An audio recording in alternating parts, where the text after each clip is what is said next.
Assalamualaikum warahmatullahi wabarakatuh. Saya Ingrid Kartika Dewi.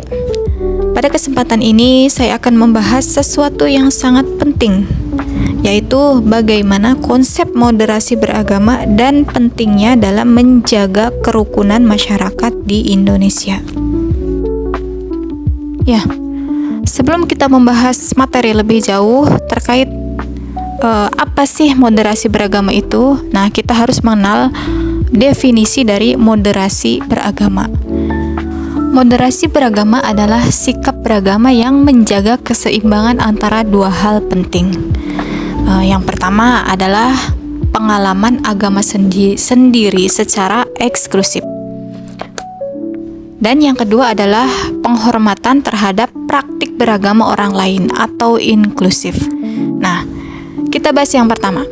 Pengalaman agama sendiri secara eksklusif artinya adalah setiap individu itu bebas menjalankan ajaran agamanya masing-masing secara meyakini kebenaran agamanya sendiri. Nah, ia tetap memegang teguh kepada keyakinan dan ibadah sesuai dengan ajaran agamanya tanpa harus mencampur adukan atau menyamakan dengan agama lain. Nah, sikap ini wajar dan sah karena setiap pemeluk agama pasti meyakini ajaran agamanya adalah yang paling benar menurut dirinya. Nah, yang kedua adalah penghormatan terhadap praktik beragama orang lain atau inklusif. Nah, maksudnya begini, meskipun seseorang meyakini kebenaran agamanya, namun ia tetap menghormati dan tidak merendahkan ajaran serta praktik ibadah umat agama lain.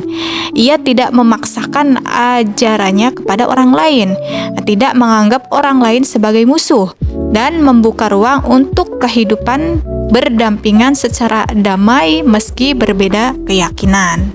Jadi, moderasi beragama bukan berarti mencampur adukan agama atau menganggap semua agama itu sama ya, tapi menjaga keyakinan sendiri sambil tetap menghormati keberadaan orang lain yang berbeda.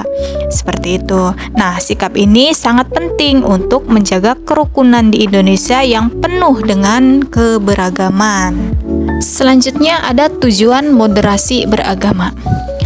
Salah satu tujuan utama dari moderasi beragama adalah mendorong umat beragama agar tidak bersikap tertutup atau eksklusif, tetapi sebaliknya bersikap terbuka dan mampu hidup berdampingan secara harmonis di tengah masyarakat beragama. Nih, ada beberapa tujuan dari moderasi beragama. Yang pertama adalah menghindari sikap tertutup atau eksklusif. Artinya begini, moderasi beragama mengajak umat agar tidak hanya bergaul di lingkungan kelompoknya sendiri, tidak merasa paling benar sendiri juga, dan tidak memandang kelompok lain sebagai ancaman. Nah, sikap eksklusif seperti ini bisa menumbuhkan fanatisme buta, bahkan berujung pada konflik tentunya. Lalu tujuan yang kedua adalah mendorong keterbukaan dan adaptasi. Nah, dengan sikap moderat, umat beragama didorong untuk terbuka terhadap dialog dan kerjasama lintas iman tanpa harus mengorbankan keyakinan pribadi tentunya. Juga melebur dalam kehidupan sosial ya, seperti bekerja sama dalam kegiatan sosial, pendidikan atau kemanusiaan. Nah, juga beradaptasi dengan perkembangan zaman, seperti menggunakan teknologi untuk dakwah atau mendukung keadilan sosial dengan pendekatan keagamaan. Nah, lalu tujuan yang ketiga adalah menumbuhkan sikap saling menghargai. Dengan keterbukaan dan pergaulan lintas komunikasi, moderasi beragama bertujuan menumbuhkan rasa saling menghargai perbedaan tentunya, baik dalam agama, budaya maupun cara hidup. Juga toleransi dan empati sehingga perbedaan tidak menjadi sumber konflik, melainkan kekayaan yang memperkuat persatuan. Jadi kesimpulannya, tujuan moderasi beragama itu bukan untuk mengubah keyakinan seseorang ya, tetapi agar umat beragama tidak hidup dalam sekat-sekat eksklusif ya, melainkan bisa berkontribusi aktif dalam kehidupan sosial dengan tetap berpegang teguh pada ajarannya. Nah, dengan begitu, kerukunan dan kedamaian dalam masyarakat yang majemuk seperti Indonesia dapat terjaga. Baik, selanjutnya ada visi moderasi beragama. Visi moderasi beragama. Ya. Visi moderasi beragama ini adalah untuk mewujudkan kehidupan beragama yang damai, yang adil, dan seimbang di tengah keberagaman Indonesia. Nah, salah satu visi pentingnya adalah tegaknya kewarganegaraan bhinneka. Ya.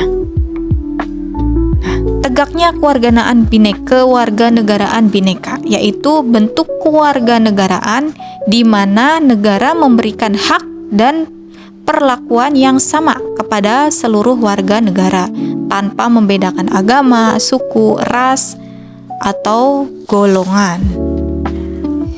Jadi, visi moderasi beragama itu bukan hanya tentang hubungan antar umat beragama, tetapi juga tentang bagaimana negara menjamin kesetaraan hak bagi seluruh warga negaranya.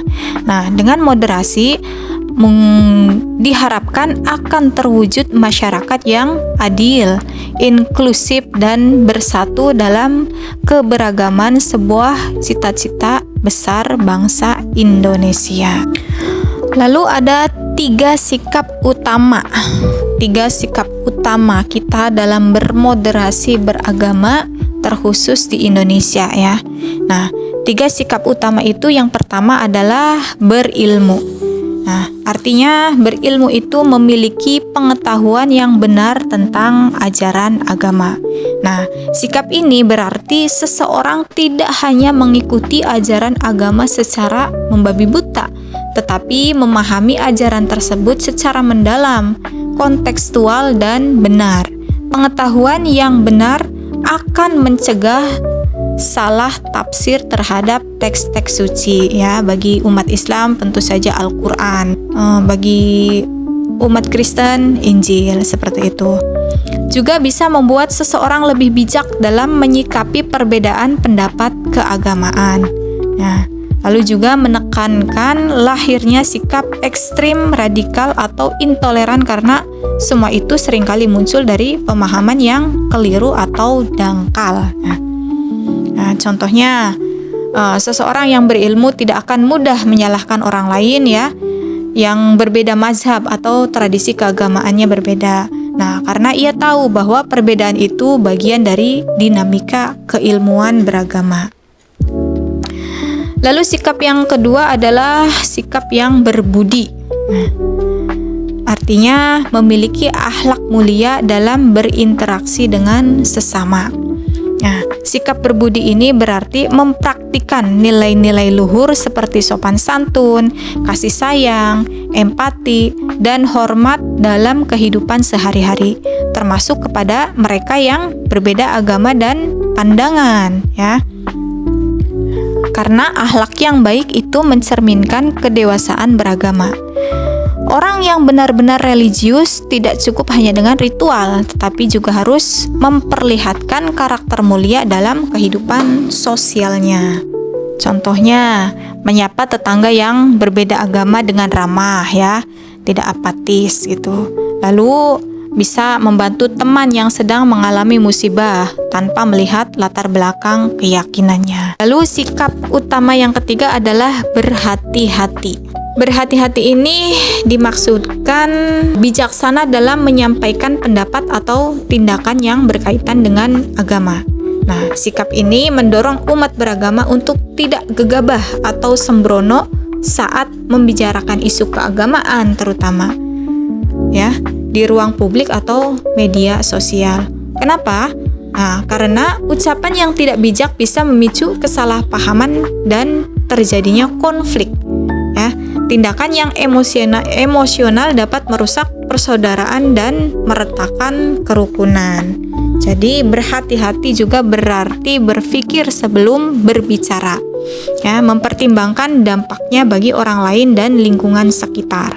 Contohnya, tidak mudah menyebarkan potongan ceramah atau ayat yang menyinggung kelompok lain tanpa memahami konteksnya.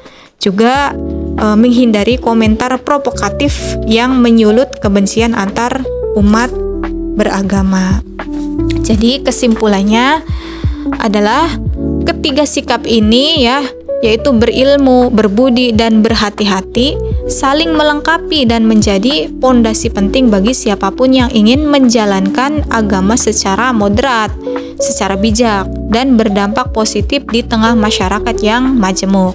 Jika ketiganya diamalkan, tentu saja kehidupan antar umat beragama akan lebih damai, toleran, dan harmonis.